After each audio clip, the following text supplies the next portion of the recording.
네이비실은 뇌 구조부터 우리와 다릅니다. 진짜죠. 그들의 뇌에서 공포감을 처리하는 방식이 우리와 다른데 그렇게 하도록 계속 훈련을 받기 때문입니다.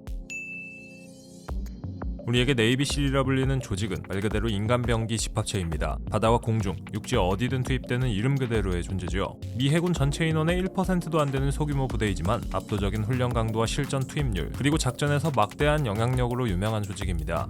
그런데 이렇게 유명하면서도 정작 이들이 어디서 시작됐는지 아는 사람은 많지 않습니다. 그래서 준비했습니다. 네이비실에 대한 11가지 사실. 네이비실은 사실 하루아침에 만들어진 조직이 아닙니다. 뿌리를 따라가면 2차 대전까지 거슬러 올라가죠. 당시 미군에는 해안에 몰래 침투해 장애물을 제거하던 프로그맨 부대가 있었고 이들이 바로 네이비실의 원조인데요. 이후 이 부대는 수중폭파와 정찰을 담당하는 UDT, 즉 언더워터 데몰리션 팀으로 발전했고 이 경험이 쌓여 지금의 네이비실이 탄생합니다. 즉 이 조직은 처음부터 몰래 들어가서 박살내고 나온다는 목적에 최적화된 집단이었습니다. 네이비실의 공식적인 시작은 1962년인데요. 당시 미국 대통령이던 케네디가 이제는 정면 싸움 말고 더러운 싸움도 해야 한다는 판단을 내리며 만들어진 조직이죠.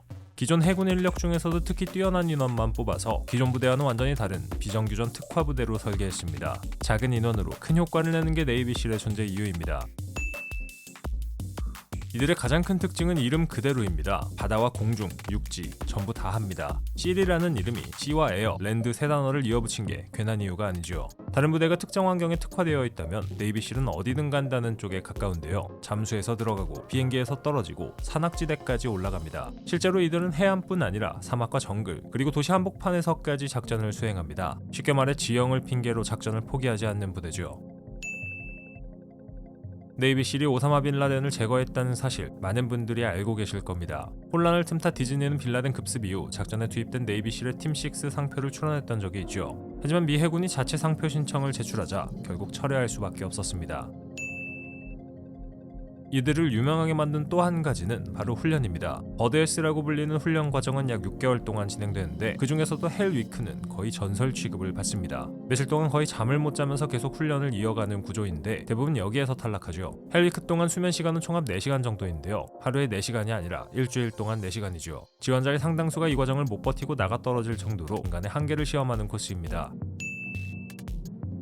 네이비실은 단순히 강한 병사가 아닙니다. 정찰과 폭파, 저격, 그리고 근접전과 정보 수집까지 전부 수행합니다. 즉 싸운다 보다 작전을 완성한다에 가까운 조직이죠. 이들은 대규모 군대가 들어가기 전에 먼저 들어가서 상황을 정리하거나 아예 혼자서 끝내버리는 역할을 맡는데요. 규모는 작지만 영향력은 큰 이유가 바로 여기에 있습니다. 이렇게 강력한 네이비실 한번 체험해보고 싶으시지 않으신가요? 의외로 네이비실의 훈련은 민간인들에게도 열려 있습니다. 실팀의 훈련은 다른 특수부대와 달리 비밀스럽지 않으며 샌디에고에 온 관광객들은 현지 해변을 방문하여 네이비실 요원들이 통나무를 운반하는 모습을 보고 보트에 직접 타보기도 하며 착륙 연습까지 할 수 있습니다. 어떻게 보면 미국판 해병대 캠프인데 사실 좀 더 힘들긴 하죠. 네이비실이 맥주 회사와 연관이 있다면 그 주인공은 바로 버드와이저입니다. 우리에게도 친숙한 이 미국 출신 맥주가 도대체 네이비실과 무슨 상관일까요? 네이비실의 유니폼에 달리는 삼지창 배지는 공식적으로 스페셜 워페어 인시그니아라고 불리지만 현장에서는 종종 버드와이저라는 별명으로 불립니다. 일부는 이 별명이 혹독한 훈련 과정인 버드S에서 유래했다고 보고 또 한편으로는 그 모양이 버드와이저의 모기업 아노이저부시의 로고와 묘하게 닮아있기 때문이라는 이야기도 있습니다.